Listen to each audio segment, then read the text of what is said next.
नमस्कार दोस्तों, आप सभी का स्वागत करता हूं डॉक्टर अमित आईएएस जीपीएससी के इस प्लेटफॉर्म पे। आज हम हमारी नई सीरीज़ का शुभारंभ करने जा रहे हैं। ये सीरीज़ आपको आने वाले जीपीएससी में गारंटीड सक्सेस के लिए बनाई गई है। इसको बहुत ही मेटिकुलसली डिज़ाइन किया गया है। आपको 600 टॉपिक करवाए जाएंगे जीएस 1, 2, 3, 4 के, और उन 600 टॉपिक को आपको सिंगल पेजर नोट्स दिए जाएंगे। एक टॉपिक एक पेज, उसमें सब कुछ आ जाता है उस टॉपिक का जो आपको मेंस में चाहिए। तो इसके नोट्स कहाँ मिलेंगे आपको? इसके नोट्स आपको टेलीग्राम पे मिल जाएंगे, लिंक डिस्क्रिप्शन में है। और ये वीडियो आपको डेली 7 बजे मिला करेगी। 6 दिन आपको वीडियो मिलेगी, 7वें दिन आपको इसका टेस्ट मिलेगा, और टेस्ट आपका लाइव रहेगा। आप टेस्ट दे सकते हो, लाइव जुड़ सकते हो और अपने डाउट भी पूछ सकते हो। सारी चीज़ आपकी इसमें रिजोल्व करी जाएंगी। तो आपको धीरे धीरे पता लग गया कि कैसे। और ये जो सीरीज है काइंड ऑफ सिमिलर हमने लास्ट ईयर भी चलाई थी, और वहाँ से जो बच्चे जानते हैं उनको पता है कि पिछली बार भी हमने अपना जो प्रॉमिस था वो डिलीवर किया था, और काफ़ी बच्चों ने मेंस क्वालिफाई भी कर लिया था वहाँ से। Let's start. तो 1 पेजर नोट्स हैं आपके हिस्ट्री के। तो आज हम जीएस 1 से स्टार्ट कर रहे हैं, और जीएस 1 में हमारा पहला सब टॉपिक है हिस्ट्री। तो हम डेली सिर्फ 10 टॉपिक करेंगे और लगभग 1 घंटा आपको लगेगा। तो अपना 60 दिन में हम सारे टॉपिक कर लेंगे अच्छे से, तो कोई दिक्कत आने वाली है नहीं। तो आज के टॉपिक है Indus valley civilisation, Rakhi Garhi का डीएनए स्टडी रिपोर्ट, वैदिक इंडियन फिलोसफी या षट दर्शना, बुद्धिज्म, जैनिज्म, भक्ति मूवमेंट, छत्रपति शिवाजी, दिल्ली सल्तनत, Mughal administration, revolt 1857, socio religious movements. देखो मेंस में क्या होता है कि आपको नॉलेज एक लिमिटेड दायरे में चाहिए होती है, क्योंकि कीवर्ड्स चाहिए, राइटिंग स्किल चाहिए, स्ट्रक्चर चाहिए। प्रीलिम्स में आपको बहुत अच्छे से डेप्थ में फैक्ट चाहिए, तो यहाँ पर कीवर्ड्स डेफिनेटली मिलेंगे। Let's start. पहला टॉपिक है हमारा इंडस वैली का। तो यहाँ पे हमको देखने को मिलता है कि इसके 100 साल पूरे हो गए फाइंडिंग्स को, तो इसके ऊपर क्वेश्चन बनता है। तो 2024 में आपका आपने देखा कि इसका 100 साल पूरे हुए हैं, और 20 सितंबर 1924 को लंदन न्यूज़ में ये खबर छपी थी कि भाई एक नई सिविलाइजेशन का की डिस्कवरी हुई है, उसके बारे में था। और इसने जो हिस्ट्री थी वो भारत की पूरी हिस्ट्री बदल दी थी कि हाँ कैसे हमारी हिस्ट्री स्टार्ट हुई। हम पहले मानते थे कि आर्यन से हमारी हिस्ट्री स्टार्ट हुई, पर आर्यन से पहले भी हड़प्पन यहाँ रह रहे थे, इस बात का गवाह हो गया था। तो इसके साथ साथ जो और अदर डिस्कवरी थी, मान लो मेसोपोटामिया की सिविलाइजेशन थी, इजिप्शियन थी, तो उसके साथ हमारी सिविलाइजेशन में भी काफी डेवलपमेंट हुई। Plant city, standard weights, distinctive seals, but उसकी सील अभी तक डेसिफर नहीं हुई, तो हमें इसके बारे में ज्यादा कुछ नहीं पता है। तो इसके बारे में हम क्या क्या देखते हैं? हम देखते हैं कि इसका पीरियड, तो हड़प्पा का पीरियड माना जाता है ये 3300 से लेके 1300 बीसी तक। तो 3300 से 2600 आपका अर्ली माना जाता है, मेच्योर 2600 से 1900, और लेट 1900 टू 300। अर्बन प्लानिंग थी। देखो ये जो कीवर्ड है ना, ये आपके सब टॉपिक्स बनेंगे मेंस में, कि अर्बन प्लानिंग, ग्रिड पैटर्न था, फोर्टिफाइड सिटाडेल था, ग्रीनरी थी, ड्रेनेज नेटवर्क था, स्टैंडर्डाइज फायर ब्रिक्स थी। फिर ट्रेड एंड क्राफ्ट में लॉन्ग डिस्टेंस ट्रेड हुआ करता था मेसोपोटामिया तक, बहरेन जो को डिलमन कहा गया, ठीक है, ओमन को मगन कहा गया, और इंडिया को मलवा कहा जाता था। रिलीजन और सोसाइटी, मदर गोडेस की फिगर हमको मिलते हैं, प्रोटो शिवा पशुपति मिलता है, लेकिन हमें कोई ऐसे मोन्यूमेंटल टेम्पल नहीं मिलते, या कोई बड़े बड़े टोम जैसे हमको इजिप्ट में मिले, वैसा कुछ नहीं मिला। इनकी जो स्क्रिप्ट है वो है बोस्ट्रोफिडन, लेकिन वो अभी तक डेसिफर नहीं हो पाई है।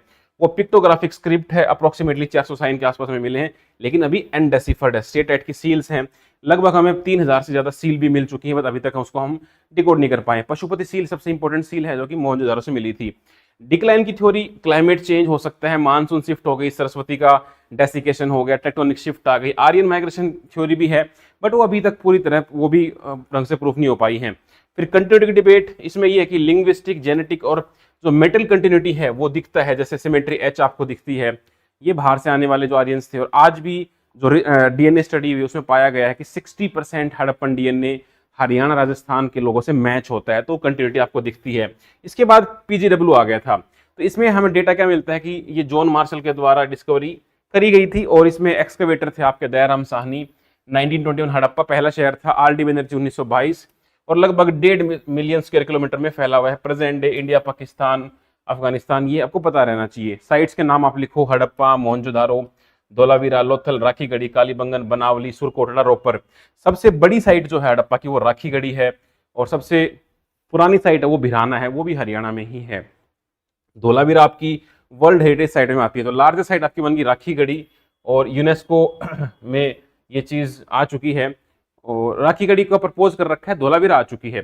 यूनेस्को में आपकी 2021 में धोलावीरा को लिया था। वेरी वेरी इंपॉर्टेंट ये आपकी रेजर्वोयर के लिए, यहाँ पर 6 बड़े रेजर्वोयर मिले थे आपके उसमें, और वो इंटरकनेक्टेड भी थे। सबसे बड़ा जो रेजर्वोयर था वो 73 मीटर का था, जबकि राखी जो आपका ये मिलता है ग्रेट बाथ, वो तो सारा ही 12 मीटर का है, तो उससे बड़ा है। सबसे पुरानी साइट भिराना, ये भी हरियाणा में है, फतेहाबाद डिस्ट्रिक्ट में, ये हांसी डिस्ट्रिक्ट में आती है राखी गढ़ी की। 2019 में यहाँ डीएनए स्टडी हुई थी, उसने ये दिखाया था कि हड़प्पन से पहले जो लोग रह रहे थे वो आर्यन वार्यन का ऐसा कुछ इन्वेजन नहीं हुआ, ये ओरिजिनली वेरिएंट्स थे, और ईरान पर्शिया से इनके डीएनए ज्यादा मिलते हैं। और ये ASI, Deccan school of college, Birbal Sahni institute, IIT Kharagpur और आईआईटी मद्रास ने स्टडी किया है।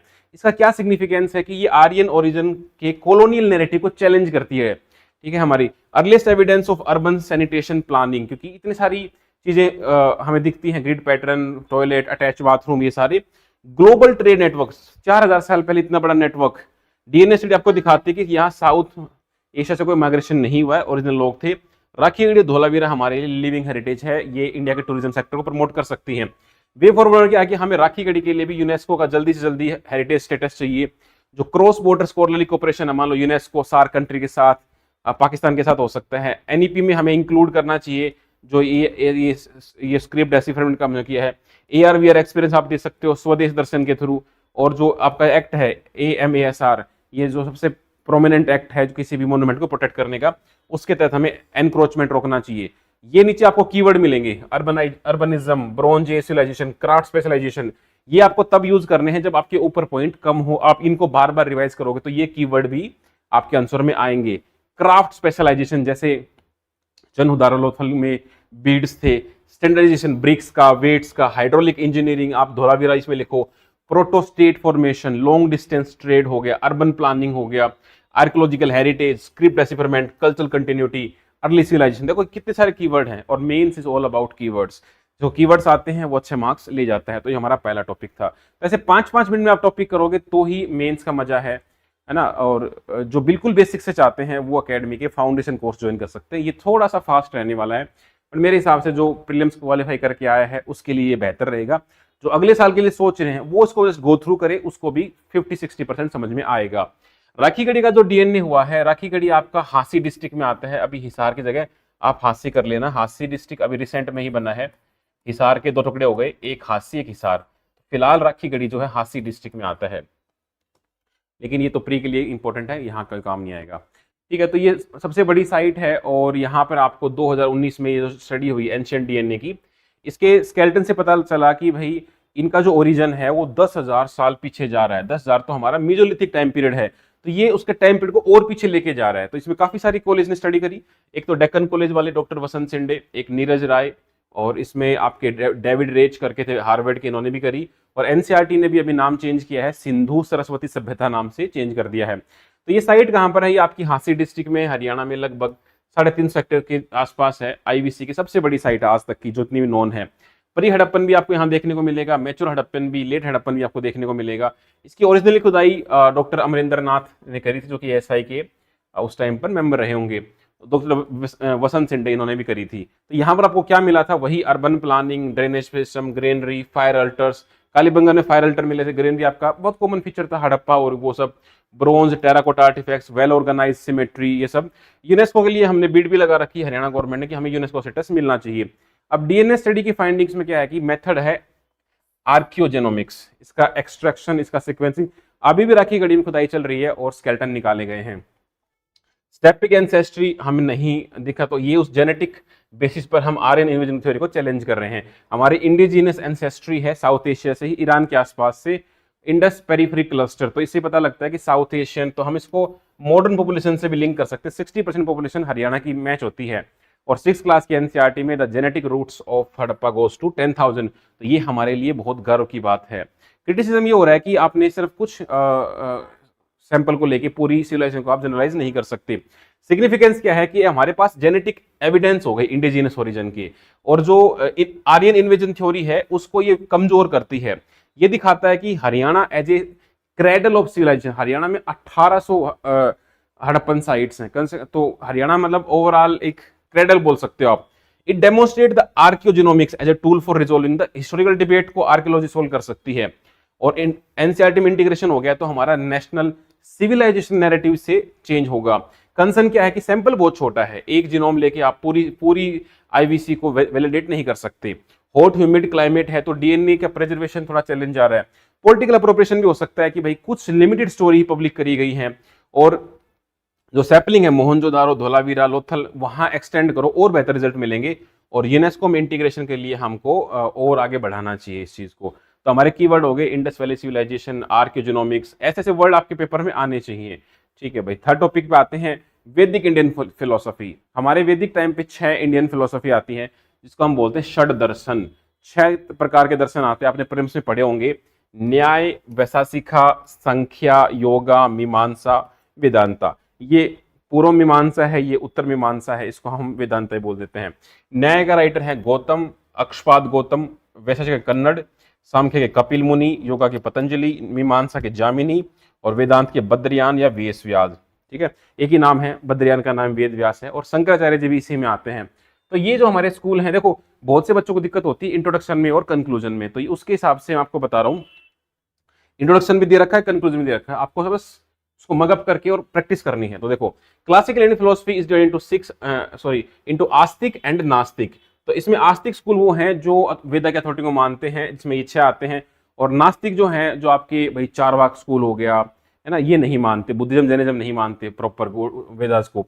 तो ईच स्कूल के अंदर अपनी अपनी ये चीज है। तो न्याय जो स्कूल है ये फोकस करता है वैलिड नॉलेज पे, ये बात करता है लॉजिक पे, एपिस्टेमोलॉजी पे, ये प्रमाण की बात करता है, perception, inference, comparison, verbal testimony. वैसे से कन्नड़ जो है ये एटॉमिक थ्योरी की बात करता है, ये पंच तत्वों की बात करता है, फायर और वो सब ना, कि 5 तत्वों से मिला है। सांख्य जो है इसका जो कीवर्ड है वो है प्रकृति एंड पुरुष, पुरुष एंड प्रकृति। इसमें गॉड का कोई लेना देना नहीं है, प्रकृति पुरुष है, वही इस संसार को चला रहा है। ये जैन धर्म से मैच खाती है।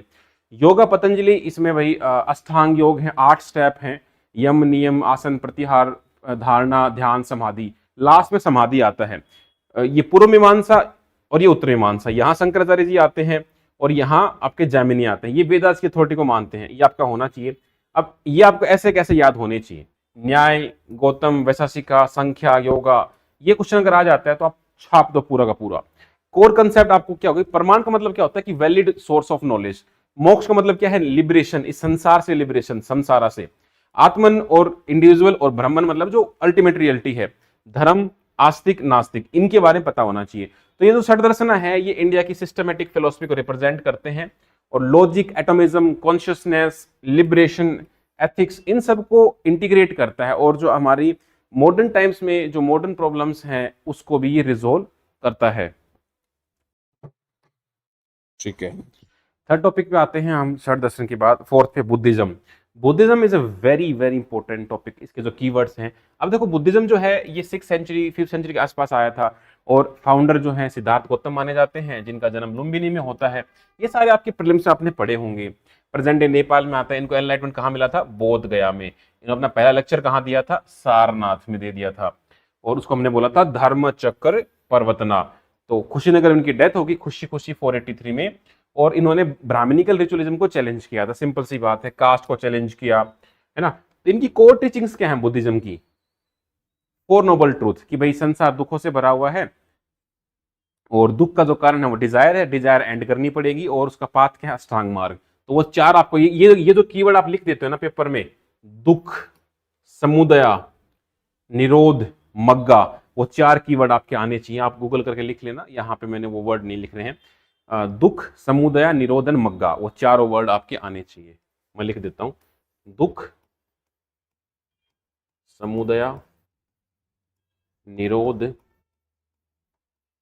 मग्गा। मग्गा मतलब मार्ग। ये 4 टीचिंग्स हैं बुद्धा की। 8 फोल्ड पाथ है इसमें, right view, right intention, right speech, right action, right livelihood. कोई भी 3 लिख के आगे एक्सेप्टा लिख सकते हो। 3 मार्क्स ऑफ एग्जिस्टेंस, इसमें अनिका, दुख और अनाता, 3 प्रकार के आपके एग्जिस्टेंस के हो गए। 3 ज्वेल्स हो गई, बीडीएस, बुद्धा, धर्मा एंड संघा, बुद्धा, धम्मा, संघा। निर्वाण कर्मा के बारे में, निर्वाण का मतलब क्या है कि आप इग्नोरेंस और उससे डिजायर से बाहर आ गए और अगर आप कर्मा के अनुसार आपको रीबर्थ मिलता रहेगा। सोशल एथिक्स बुद्धिज्म बोलता है कि भाई वर्णा को रिजेक्ट करो और अनटचेबिलिटी को छोड़ो, और इक्वलिटी की बात करता है। बुद्धा का जो मेन थीम है वो है मिडिल पाथ। 4 काउंसिल हुई थी, चारों काउंसिल कहाँ हुई थी, कौन प्रेसिडेंट था, क्या मुद्दा हुआ था, आपको एग्जैक्टली याद होना चाहिए। 483, 383, 250 और 72। अजात शत्रु, ए के अजात शत्रु, कालाशोक, अशोक एंड कनिष्क। और ये ये राजगिर, राजगिर, वैशाली, पाटलिपुत्र और कश्मीर, ये 4 हुई थी। 3 ग्रुप थे, हीनयाना, महायाना, वज्रयाना। वज्रयान तंत्र की तरफ था, महायान बोधिसत्वा की तरफ था। और जो हीनयान है वो आपका इंडिविजुअल, मतलब जो कि ऑर्थोडॉक्स टाइप का माना जाता है। तो इसमें हमारे पास कीवर्ड क्या क्या है। लुम्बिनी में जन्म हुआ, बोध गया में ज्ञान की प्राप्ति हुई, सारनाथ में पहला लेक्चर दिया, कुछ नगर में डेथ हुई, नरेंद्र विक्रमशिला ने इनकी चीजों को आगे बढ़ाया। अशोका ने मिशन भेजे थे श्रीलंका में, अपना बेटा था और बेटी दोनों को श्रीलंका भेजा था सिलोन में। सिल्क रूट के through Mahayana China, Korea, Japan तक गया। बुद्धिस्ट आर्ट सांची स्तूपा के रूप में अमरावती, अजंता केव्स यहाँ आपकी दिखता है। अंबेडकर का मास कन्वर्जन हुआ था, तो अंबेडकर जी का ये आप लिख सकते हो इसमें कि भाई इन्होंने रिवाइव किया बुद्धिज्म को। और जो बुद्धिस्ट सर्किट है उसके तहत स्वदेश दर्शन स्कीम जो है ये बुद्धिस्ट सर्किट को डेवलप भी कर रहा है। तो ये आपका हो गया बढ़िया से। जैनिज्म में क्या है कि जैनिज्म के अंदर आपको थोड़ा सा दिखेगा कि दो जैन काउंसिल हुई थी, बट थोड़ा सा ये है ना, आप क्या कहते हैं कि ज्यादा लिबरल नहीं था, इस वजह से उनको प्रॉब्लम हो रही थी। तो आप देखोगे जैनिज्म इज ए हेटेरोडॉक्स नास्तिक इंडियन धार्मिक ट्रेडिशन। इसमें अहिंसा, इसमें 5 चीज आती हैं, अहिंसा, सत्य, अस्थेय, अपरिग्रह और ब्रह्मचर्य। ये 5 आपकी ग्रेट ट्रूथ माने जाते हैं जैनिज्म में। यहाँ महावीर हैं, बुद्धा और महावीर दोनों कंटेम्प्रेरीज थे, और महावीर जयंती को अभी सेलिब्रेट भी किया था भारत मंडपम में करके। तो यहाँ पर 3 ज्वेल्स हैं, KFC, right knowledge, right faith, right conduct. 5 महाव्रत आज, अहिंसा, सत्य, अस्थेय, ब्रह्मचर्य, अपरिग्रह। ये 4 तो दिए थे पार्श्वनाथ ने, 5वां जो ब्रह्मचर्य है ये दिया था महावीर जी ने। ये 5 याद होना चाहिए। अनेकतावाद और शायदवाद इनकी कोर फिलोसफी। अनेकतावाद का मतलब है मल्टीप्लिसिटी ऑफ रियल, और शायदवाद का मतलब है मे बी और पॉसिबिलिटी। तीर्थंकार 24 तीर्थंकार थे, 24 में से आपको पहला याद होना चाहिए ऋषभदेव। 19वां मल्लीनाथ, ये क्या बोलते हैं, मल्लीनाथ। 22वां नेमिनाथ, 23वां परशुनाथ, 24वां महावीर। इनके सिंबल भी याद होने चाहिए। इनकी अगमास किताबें हैं, और महावीर की बायोग्राफी के बारे में लिख रखा है कि वो कुंडलग्राम से बिलोंग करते थे, जंत्रिका क्लैन से। इनकी 2 काउंसिल होती हैं, पहली पाटलिपुत्र में होती है, दूसरी वल्लभी में होती है। वल्लभी में जो होते हैं देवर्दी, इनके 2 डिवीजन हो जाते हैं। एक में बन जाता है श्वेतांबर, जो सफेद कपड़े पहनते हैं, और दिगंबरी कपड़े ही नहीं पहनते, स्काई क्लैड बोलते हैं। इसको पैटर्नेज देने वाले में चंद्रगुप्त मौर्य थे, इन्होंने सलेखना करके डेथ कर दी थी। किंग खारवेल थे हाथी कुंभ वाले, उन्होंने पैटर्नेज दी थी। कुमारपाल सोलंकी वाले इन्होंने दी थी। तो ये 3 आप आराम से लिख सकते हो। सलेखना क्या होता है, इसमें फास्ट करके अपने डेथ्स को एक्सेप्ट कर लेते हैं, सलेखना कह सकते हो या संथारा कह सकते हो। तो इनके आप देखोगे दिलवार टेम्पल्स, बहुत सुंदर टेम्पल है, जैन टेम्पल। श्रवणबेल गोला में काफी ऊंची मूर्ति है, ठीक है, 67 मीटर की है, 17 मीटर गलती से आ गया। और रन्नकपुर में टेम्पल है 1444 पिलर वाला। पलितना गुजरात में टेम्पल्स हैं, तो काफी सारे खजुराहो टेम्पल्स रहे, यूनेस्को में आते हैं। तो ये सारे आप आर्किटेक्चर लेगेसी लिख सकते हो इनकी, क्या बोलते हैं, जैन की। तो महावीर के 11 डिसाइपल के बारे में लिख सकते हो, अगमास लिख सकते हो। और जैन का जो आप अगर थोड़ा वो जोड़ना चाहो तो साउथ से भी जोड़ सकते हो, तमिल से। तमिल में 5 एपिक्स आते हैं, जिसमें जैन का आता है शिवा का चिंतामणि, ये जैन का आता है। इसके बाद आप लिखोगे ये शिलापतिकरम, वो भी जैन कॉन्टेक्स्ट में आता है। तो वो 2 आप लिख सकते हो जैन कॉन्टेक्स्ट में भी। तो ये सारी चीज आप कीवर्ड आप यहाँ से ले सकते हो आराम से। भक्ति मूवमेंट क्या था, एक प्रकार का रिलीजियस रिवाइवल मूवमेंट था, जिसमें भगवान के साथ पर्सनल रिलेशन हम जगाना चाहते थे, बिकॉज ब्राह्मणिज्म जो था वो काफी ज्यादा ऑर्थोडॉक्सी की तरफ बढ़ गया था। तो भक्ति मूवमेंट एक वेव ऑफ डिवोशन था, जो कि 7 से 17वीं सेंचुरी तक आया। वैसे तो ये साउथ इंडिया में फैला था, अलवर और नयानार से। नयानार वाले थे, ये थे आपके शिवा के, और अलवर थे आपके विष्णु वाले, ठीक है, इसमें चलता रहेगा। तो इसमें हमें कई सारे लीडर याद रखने पड़ेंगे, जैसे रामानंद हो गए, कबीर हो गए, नानक हो गए, मीराबाई, तुलसीदास, तुकाराम, चैतन्य महाप्रभु, ये सारे आप लिख सकते हो।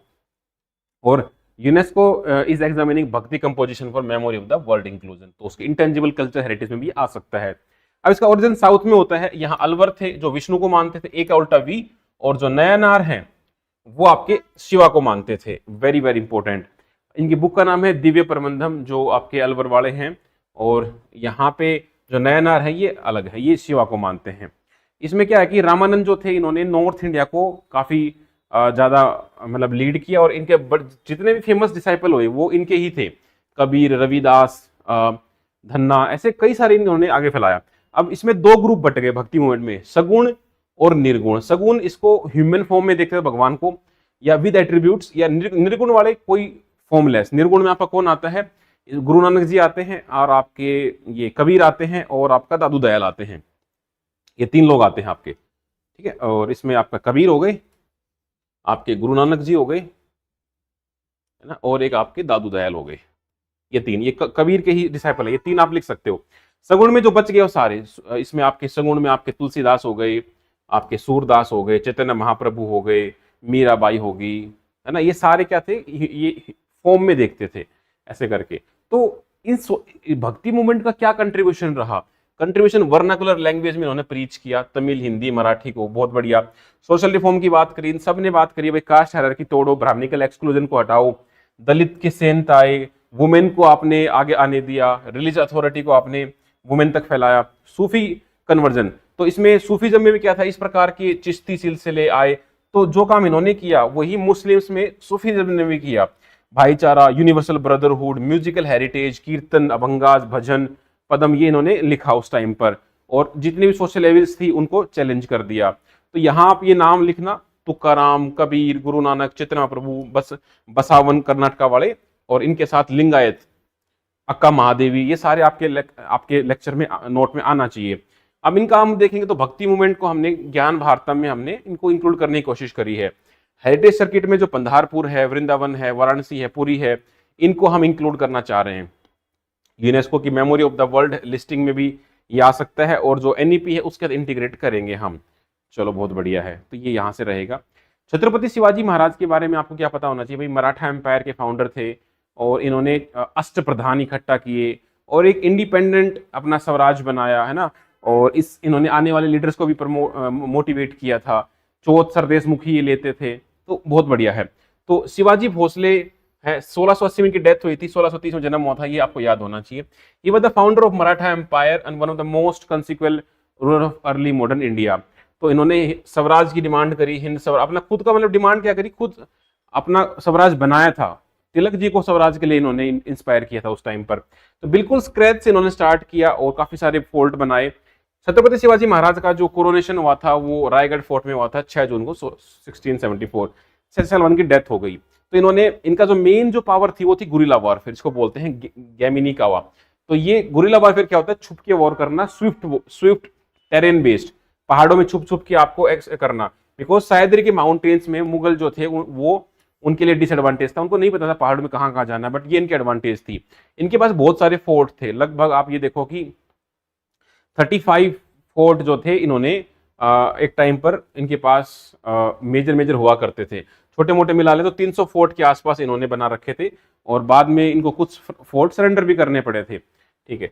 शाइस्ता खान के की लड़ाई हुई थी, अफजल खान लड़ाई हुई थी, वो लिख सकते हो। नेवल पावर बहुत बढ़िया थी। आज के दिन हमारा नेवी का झंडा जो है वो शिवाजी से इंस्पायर्ड है। तो कोंकण कोस्ट के ऊपर इनकी बहुत अच्छी बड़ी वो थी, नेवल पावर थी। Coastal fort such as Sindhudurg, Vijaydurg, ये सारे उनका दिखाते हैं इंपोर्टेंस। अब एडमिनिस्ट्रेशन में अष्ट प्रधान, ये आपके आंसर में आना ही आना चाहिए। पेशवा, अमात्य, सचिव, मंत्री, सेनापति, न्यायाधीश, पंडित राव, सुमंत, या सुमंत को दाबीर भी बोलते थे। ये अगर क्वेश्चन आ जाता है तो बढ़िया से सर्कल बना के ऐसे 8 पॉइंट दिखा दो। चौथ सरदेशमुखी, चौथ मतलब चौथा हिस्सा, सरदेशमुखी मतलब सरचार्ज, ये लगाते थे। ऐसे रेवेन्यू में वेलफेयर जस्टिस, मतलब शिवाजी वाज ए आइकन जो जस्टिस में, वेलफेयर में बिलीव करते हैं, ठीक है। तो 1630 में जन्म हुआ शिवनेरी में। 46 में इन्होंने तोड़ना फोर्ट कैप्चर कर लिया, अफजल खान को प्रतापगढ़ में मारा। फिर इन्हें शाइस्ता खान लड़ाई हुई इनकी, है ना, और फिर ये आगरा फोर्ट से वहां बच के भाग गए, और कोरोनेशन हुआ रायगढ़ में। 1680 में इनकी डेथ हो जाती है। और इनकी लेगेसी आप देखोगे, हिंदवी स्वराज, अष्ट प्रधान मॉडल, आज तक ये चल रहा है, मतलब आगे जाके इसका लेगेसी चल रही है। नेवल ट्रेडिशन, आने वाले जैसे बाल गंगाधर तिलक, इनको इंस्पायर किया। शिवाजी फेस्टिवल आपने देखा, तिलक जी के शिवाजी फेस्टिवल और गणेश फेस्टिवल फेमस हैं, तो उसमें ये आप लिख सकते हो। चौथ सर देशमुखी, इससे क्या हुआ कि मराठा कॉन्फेडरेसी का फाइनेंस बहुत अच्छा हुआ। Strategic leadership, social justice, state building, ये सारे कीवर्ड आपको शिवाजी से इंस्पिरेशन लेनी चाहिए, ठीक है। और इनके बेटे संभाजी थे, औरंगाबाद का नाम बदल के हमने संभाजी नाम रख दिया है, तो ये हमारी इंडिजीनियस हमारी जो लेगेसी है उसको हम रिवाइव कर रहे हैं। क्योंकि जो औरंगजेब जैसे लोग हैं, बताओ इनका क्या लेगेसी है, दे वर वेरी क्रूर। तो अब एनसीईआरटी भी चेंज कर रही है इस नैरेटिव को, बाबर हो गए, औरंगजेब हो गया, काहे के ग्रेट हैं ये सब लोग, लुटेरे थे और मार पीट करके। तो जहां एक तरफ हमारे पास इंडिविजुअल एग्जाम्पल हैं ब्रेवरी के, वेलफेयर, जस्टिस, वुमेन डिग्निटी, आपको वो हाईलाइट करना चाहिए मेरे हिसाब से। तो भाई शिवाजी का demonstrate that indigenous power could sustain a multi ethnic religious, और शिवाजी हिंदू मुस्लिम को भी टॉलरेंट फिलोसफी और हार्मनी में रहना सिखाते थे। उनकी आर्मी में भी मुस्लिम लोग काफी सारे थे, ठीक है। रिलीजियस प्लोरिटी, वो सब आप यहां लिख सकते हो, है ना। Administration, military discipline, accountable governance, ये सारे आप लिख सकते हो, ठीक है भाई। आगे बढ़ते हैं, हम देखते हैं दिल्ली सल्तनत और मुगल एडमिनिस्ट्रेशन। ये टॉपिक डायरेक्टली नहीं आएगा, बट आपके जो सिलेबस में मेंशन कर रखा है एंशिएंट से लेके मॉडर्न तक एडमिनिस्ट्रेशन, अब वो किसकी बात कर रहे हैं वी नेवर नो। तो हमें दिल्ली सल्तनत और मुगल का थोड़ा थोड़ा एडमिनिस्ट्रेशन पता होना चाहिए, कीवर्ड्स। जैसे दिल्ली सल्तनत आपकी रही 1206 से 1526, ठीक है, और मुगल एडमिनिस्ट्रेशन रहा 1526 से लेके 1707 इफेक्टिवली, या लास्ट टू लास्ट 1857। तो यहां फाउंडेशन जो थी दिल्ली सल्तनत में, आपके पास इलबरी, खिलजी, तुगलक, सैयद, लोधी, ये 5 डायनेस्टी रही। तो इसके ट्रिक बनता है, एक था सलमान, एक था टाइगर की मूवी से इंस्पायर्ड है, एक था सलमान, इलबरी, खिलजी, तुगलक, सैयद, लोधी। और मुगल में आपके बाबर, हुमायूं, अकबर, जहांगीर, शाहजहां, औरंगजेब, ये आपके 6 आपको याद रखने पड़ेंगे। लास्ट है 1857 में बहादुर शाह जफर, ठीक है, ये आप याद रख पाओ तो बहुत बढ़िया रहेगा, अदरवाइज कोई टेंशन नहीं है। तो 1206 से स्टार्ट हुआ, 1526 में खत्म हुआ। कुतुबुद्दीन ऐबक, इन्होंने पहला मुस्लिम स्टेट बनाना स्टार्ट किया। तो इनके एडमिनिस्ट्रेशन में आप देखो वजीर हुआ करता था, चीफ मिनिस्टर। फिर डिपार्टमेंट है दीवाने विजारत, ये डिपार्टमेंट रेवेन्यू का। दीवाने अर्ज, ये है मिलिट्री डिपार्टमेंट, ये किसने बनाया था दीवाने अर्ज, ये बलबन ने बनाया था। दीवाने रिसालत, ये फॉरेन अफेयर्स या एक्लेस्टिकल डिपार्टमेंट, ये इसका नहीं पता किसने बनाया था, ये बहुत पहले चला रहा है। दीवाने इंसा, ये लोगों से मिलना, कोरस्पोंडेंस। फिर यहाँ इक्ता सिस्टम, इक्ता सिस्टम इल्तुतमिश लेके आया था, वेरी वेरी फेमस। तो इक्ता क्या होता था, एक प्रकार की लैंड थी, उसको किसी के सर्विस के बदले में लैंड देते। ये इक्ता सिस्टम आपको पेपर में लिखना पड़ेगा अगर आ गया तो। इल्तुतमिश का बहुत फेमस है, इल्तुतमिश ने इक्ता सिस्टम बनाया था, बट इसकी पोजीशन हेरिडेटरी नहीं थी। हेरिडेटरी बनाता है फिरोज शाह तुगलक इस चीज को। तो इक्ता सिस्टम बनाया, आपको इक्तेदार बना दिए, कैश के बदले में आपको सैलरी ना देके ये लैंड दे दिया। फिर ये अलाउद्दीन खिलजी लेके आया दाग एंड चेहरा। अलाउद्दीन खिलजी के जो मार्केट रिफॉर्म्स हैं या जो बाकी रिफॉर्म्स है वो बहुत जबरदस्त हैं, दाग एंड चेहरा आ गया, है ना, इस प्रकार से। अब मुगल में आप देखोगे तो यहाँ मनसबदारी और जागीरदारी 2 फेमस चीज हैं। मनसबदार का मतलब था आपको लैंड दे दी, आपको मनसब बना दिया, और आपकी जात और सवार, ये मतलब आपकी नंबर ऑफ फोर्सेज और आपकी रैंक उस हिसाब से। जागीरदारी में क्या था कि आपको जो रोल दिए गए हैं मनसबदारी में, उसको सस्टेन करने के लिए आपको जागीर दी जाएगी। मनसबदार समझ लो आज का डीसी, और जागीर समझ लो उसका डिस्ट्रिक्ट बदलता रहता है, तो ऐसे जागीर भी बदलती रहती ताकि वो एक जगह ना रहे। अब यहां पर भी सेंट्रल डिपार्टमेंट थे, वजीर या दीवान, रेवेन्यू, फाइनेंस। मीर बख्शी सुपर डुपर इंपोर्टेंट, ये मिलिट्री डिपार्टमेंट हो गया। सदर सुदूर, रिलीजियस। प्रोविंशियल एडमिनिस्ट्रेशन इन्होंने सूबा में बांट रखा था, अकबर के टाइम में से 15 सूबा थे, और हर सूबे में एक सूबेदार होता, और उसके नीचे अलग अलग डिपार्टमेंट होते, दीवान रेवेन्यू का, बख्शी मिलिट्री का, फौजदार पुलिस मिलिट्री का, काजी जस्टिस का, ऐसे डिपार्टमेंट बनाए जाते थे। अब रेवेन्यू पॉलिसी आप देखो, टोडरमल जो था ये अकबर का मिनिस्टर है, तो इसने दाहशाला बनाया था, वेरी वेरी फेमस। इसमें क्या होता था कि 10 साल का एक एवरेज निकाल लेते, उसके हिसाब से आपसे टैक्स लेते, और लैंड को भी अलग अलग हिस्सों में बांटते। जैसे वो ये हो गया पोलाज, परोती, छाछर, बंजर, ये 4 कैटेगरी जो आपने प्रीलिम्स में पढ़ी होंगी, वही आप यहाँ पे लिख सकते हो। अकबर का दीन इलाही, ही वांटेड कि रिलीजियस थोड़ा सा हमारे वो हो, डिस्कशंस हो, सुलह कुल हो, सबके लिए पीस। इबादत खाना में बैठ के अलग अलग धर्मों के साथ बैठ के डिस्कशन करता था अकबर, बट बाद में वो उसकी डेथ के बाद ही खत्म हो गया। इसके पास इंटेलिजेंस का नेटवर्क था। जागीरदारी क्राइसिस क्यों हुआ? बिकॉज आपके पास लैंड कम हो गई, मनसबदार ज्यादा हो गए, तो जागीरदारी crisis is one of the reason why Mughal was declined. तो हुआ क्या कि मनसबदार बढ़ते चले गए, लेकिन जागीर हमारे पास अवेलेबल है नहीं, तो इस वजह से क्राइसिस बढ़ गया। और फिर कुछ ब्रिटिश आ गए, तो औरंगजेब के बाद जितने भी लोग आए वो सारे कमजोर थे, और उन्होंने मैनिपुलेट करके उनको हटा दिया। तो भाई दिल्ली सल्तनत के एड में इक्ता सिस्टम, दीवाने अर्ज, दाग एंड चेहरा, इसके अलावा और ये अलाउद्दीन खिलजी की आपकी मार्केट रेगुलेशंस, काजी, पंचायत वगैरह विलेज में। इधर मुगल एडमिनिस्ट्रेशन में मनसबदार, जात एंड सवार, जागीरदार 15 सूबे, एने दाशाला, टोडरमल का 10 ईयर, और सुलैकुल जजिया हटाना। ये बस ये इतने कीवर्ड ही पेपर में याद आते हैं। आप देखो इसमें सब कुछ आ गया, ये 8-10 कीवर्ड 15-20 बार रिवाइज कर लो, मामला डन हो गया। Next topic is revolt of 1857। अब 1857 रिवोल्ट के आपको 2 क्वेश्चन आते हैं। एक तो ये आता है कि भाई कि कारण क्या थे और क्या ये फेलियर था, तो हमें इसे कारण पता होना चाहिए। अब इसको ये स्टार्ट हुआ था आपका मेरठ से 10 मई 1857 को मंगल पांडे ने इंडिविजुअल रिवोल्ट किया था, बट ऑफिशियली ये मेरठ से ही माना जाता है। वीडी सावरकर जी ने इसको कहा था first war of independence, because इसने जो ब्रिटिश एम्पायर था उसकी जड़ों को हिला दिया था। उस हिसाब से ये इसमें हिंदू मुस्लिम यूनिटी बहुत अच्छे से दिखती है। और इसके बाद सरकार का रवैया बदल गया था, गवर्नमेंट ऑफ इंडिया एक्ट आया था, और जो ब्रिटिश क्राउन था वो डायरेक्टली कंट्रोल में आ गया था, ईस्ट इंडिया कंपनी को हटा दिया था। तो यहाँ पर हमारे कारण बनते हैं political, economic, social, religious, military, कई सारे कारण आपको दिखते हैं, फार्मर, एग्रीकल्चर। तो इन्होंने क्या किया, डॉक्ट्रिन ऑफ लैप्स लगा के कई सारों की जमीन हड़प ली, जैसे झांसी, सतारा, नागपुर। ठीक है, अवध को कंट्रोल कैसे किया, मिस गवर्नेंस लगा के, वाजिद अली शाह, तालुकदार को हटा दिया, नोबल्स को हटा दिया। इकोनॉमिक में डी इंडस्ट्रियलाइज कर दिया इंडियन क्राफ्ट्स को। जो लैंड रेवेन्यू सिस्टम थे तीनों ही फॉल्टी थे इनके, ये महलवारी, जमींदारी और रेतवारी। ड्रेन ऑफ वेल्थ दादा भाई नौरोजी ने जो बताया बाद में, तो ड्रेन ऑफ वेल्थ भी दिखता है, स्मॉल फार्मर के लिए खराब था। सोशल रिलीजियस, ये हमारे कस्टम्स में बाधा डाल, सती हो गया, तो राजा राम मोहन रॉय ने इसको बैन करवा दिया। विडोरी मैरिज, पंडित ईश्वर चंद्र विद्यासागर ने इसको इंट्रोड्यूस करवाया। Religious disability act, missionary activities, है ना, फोर्स्ड कन्वर्जन, चाइनीज जो ये क्रिश्चियन मिशनरी है। फिर मिलिट्री में पेमेंट कम मिलती थी, भत्ता बंद कर दिया। ऊपर से रेशियल डिस्क्रिमिनेशन और जनरल एनलिस्टमेंट एक्ट, इसका मतलब कि आपको 7 समुद्र पार जाना पड़ सकता है, उन लोगों को धर्म भ्रष्ट होने का डर रहता था। तो ये सारे आपको लिखने पड़ेंगे। और यहाँ आपका जो आखिरी जो रूलर है बहादुर शाह जफर, ये तो था मुगल की तरफ से, लेकिन अलग अलग जगह से देखो, बेगम हजरत महल लखनऊ से, नाना साहेब तत्व कानपुर से, लक्ष्मीबाई झांसी से हो गई, खान बहादुर खान बरेली से, कुंवर सिंह बिहार आरा से, मौलवी अहमदुल्ला फैजाबाद से हो गए, तात्या टोपे। तो ये सारे लीडर आप लिखोगे।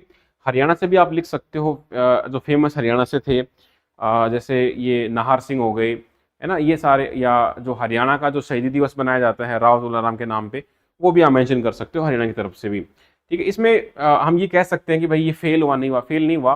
देखो, इसने हिंदू मुस्लिम यूनिटी दिखाई, इसने ब्रिटिश को दिखा दिया कि it is no more possible to rule without the inclusion of Indian in the administration, है ना, ईस्ट इंडिया कंपनी खत्म हो गई। इसके बाद नो मोर अनेक्सेशन, तो ये सारी पॉइंट दिखेंगे। तो ये सर कॉलिन कैंपबेल ने लखनऊ को और इनको वापस कंट्रोल कर लिया था। कंसिक्वेंस क्या हुए, 1858 का एक्ट पास हो गया, पावर चली गई क्राउन के पास। क्वीन विक्टोरिया प्रोक्लेमेशन हो गया कि अब और हम इंटरफेरेंस नहीं करेंगे, नो मोर एनेक्सेशंस। फर्स्ट वाइसरॉय बन गए, गवर्नर जनरल को हटा के वाइसरॉय की पोस्ट आ गई, लॉर्ड कैनिंग बने। डॉक्ट्रिन ऑफ लैप्स को हटा दिया और ये कहा कि भाई आर्मी को रिस्ट्रक्चर करो, बंगाल में आप 1:2 कर दो, बिहार और जो मद्रास और बॉम्बे वहाँ 1:3 का रेशो कर दो।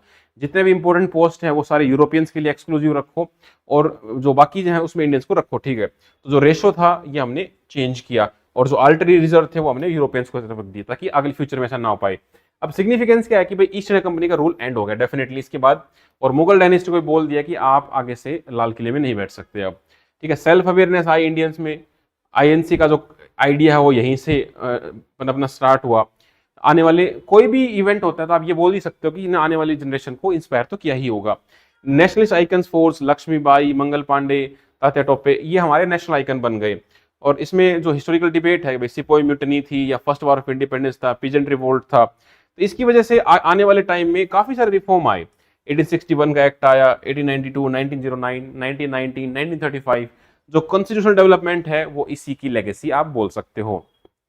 फिर 10वां आता है सोशियो रिलीजियस मूवमेंट्स। तो समाज में जो बदलाव आए, समाज में क्यों बदलाव आया, बिकॉज यहाँ सोशल एविल्स थे, बैकवर्डनेस थी, वुमेन को एजुकेशन नहीं मिल रही थी या इलिटरेसी था। तो 19th सेंचुरी में जितने भी यूरोपियंस आते हैं वो अपने साथ आइडियाज़ लेके आते हैं, European ideas, liberty, equality, fraternity, constitution, वो सारे। तो वो पूरे पैन इंडिया में इंटेलेक्चुअल और ऑर्गेनाइज रेस्पॉन्स था। यहाँ पर फीमेल इलिटरेसी, विडोरी मैरिज को लेके, ऑर्थोडॉक्सी को लेके काफ़ी सारी चीज़ चली, बिकॉज यूरोपियंस जो थे, यूरोप में एनलाइटमेंट आ चुका था, तो वहां से जो लोग आ रहे थे उन लोगों ने यहाँ फैलाना स्टार्ट किया। तो रिफॉर्मर ने क्या किया कि किस किसी को फोकस किया, कानून बना के वर्नाकुलर प्रिंट चला दिया, स्कूल कॉलेजेस चला दिए। तो यहाँ कौन कौन से मूवमेंट चले, ब्रह्मो समाज, आर्य समाज, प्रार्थना समाज, Ramakrishna mission, Aligarh movement, Satyashodhak Samaj, Singh Sabha movement, ये 5 है नाम आप लिखो। इनके लीडर आपको पता होना चाहिए। ब्रह्मो समाज के राजा राम मोहन रॉय हैं, आर्य समाज के आपके स्वामी दयानंद सरस्वती हैं, प्रार्थना समाज के आत्मारंग पांडुरंग हैं, रामकृष्ण मिशन आपका स्वामी विवेकानंद जी का हो गया, अलीगढ़ मूवमेंट आपके सैयद अहमद खान जिन्होंने ये माओ कॉलेज खोला था जो आगे चल के अलीगढ़ मुस्लिम यूनिवर्सिटी बन गया। ये चाहते थे कि मुस्लिम इंग्लिश पढ़ें और थोड़ा सा रीइंटरप्रिटेशन की तरफ जाएं, मतलब कट्टर ना बने इस्लाम को लेके। सत्यशोधक समाज तो 1873 में ज्योतिबा फुले, फिर सिंह सभा मूवमेंट ये अमृतसर में चला था। तो ये सारे आप लिख सकते हो कि इन सब का कॉमन क्या था कि रिलीजियस ऑर्थोडॉक्सी को तोड़ना है, रैशनलिज्म लेके आना है, वुमेन की रेस्पेक्ट करनी है, लिटरेसी बढ़ानी है। इससे फायदा क्या हुआ, सती एबॉलिश हो गया, एज ऑफ कंसेंट एक्ट आ गया, एसएनडीपी योगम चला, थियोसॉफिकल सोसाइटी आई, तो काफी सारी चीज इससे चली हैं। तो ये आपको लिखने पड़ेंगे। ब्रह्मो समाज में रीजन, मोनोथिज्म, सोशल इक्वालिटी, प्रार्थना समाज, विडोरी marriage, window education, Satyashodhak Samaj, anti cast, दलित, women, Singh Sabha movement, Singh scripture, ये सारे। ठीक है, तो ये सारे मैं मान के चल रहा हूँ आपने प्री में पढ़ा होगा, इसलिए मैं थोड़ा सा आपको बस कीवर्ड से के थ्रू रिवाइज करवा रहा हूँ, जबकि मेंस का जो फाउंडेशन बैच होता है उसमें बहुत आराम से हम इसको पढ़ते हैं। आर्य समाज, रामकृष्ण मिशन, थियोसॉफिकल, ये कोई भी 3-4 पॉइंट आप लिखो यहाँ पर। तो ये हमारा पॉइंट थे। आपने देखा कि किस प्रकार से 1 घंटे में हमने 10 टॉपिक रिवाइज कर लिए। मतलब आपके सामने 600 टॉपिक होंगे, तो 600 टॉपिक अगर आप 1 घंटे में 10 कर पा रहे हो तो आपको मतलब कितने चाहिए, 10 टॉपिक आप कर ले रहे हो 1 घंटे में। ठीक है, तो आप 600 टॉपिक कितने देर में कर दोगे, अगर आप रोज के 10-10 करोगे तो 60 दिन में हो जाएंगे। रोज अगर 10 टॉपिक करते हो तो 60 दिन में हो जाएंगे, और डेली का 1 घंटा निकाल रहे हैं तो 60 घंटे देके 60 घंटे देके आपका कंप्लीट मेंस नहीं कर सकते। अगर आप चाहो तो रोज के 5 घंटे देके इसको 12 दिन में खत्म कर सकते हो। हर 7वें दिन टेस्ट होगा, आपका फोकस होना चाहिए टेस्ट के ऊपर, और हर ऐसे 7-7 दिन के ऊपर टेस्ट आपके होते जाएंगे, डिस्कशन लाइव चलेगा, और जिन बच्चों ने भाई जो लिखेंगे उनकी कॉपियां वगैरह भी हम रिव्यू करेंगे, पीयर रिव्यू, या कंप्लीट टेस्ट सीरीज भी आपको कल मिल जाएगी। टेस्ट सीरीज का शेड्यूल भी बन चुका है, एसए और full length test, sectional test, everything will be shared with you. तो भाई ये वीडियो कैसी लगी आप जरूर कमेंट करके जरूर बताना, अच्छी लगी, बुरी लगी, कुछ आपका सजेशंस हैं, आप ग्रेटफुल हो, क्या चाहते हो और आगे कुछ, तो because it's 2 way learning. So this was all for today, I hope you enjoyed the class.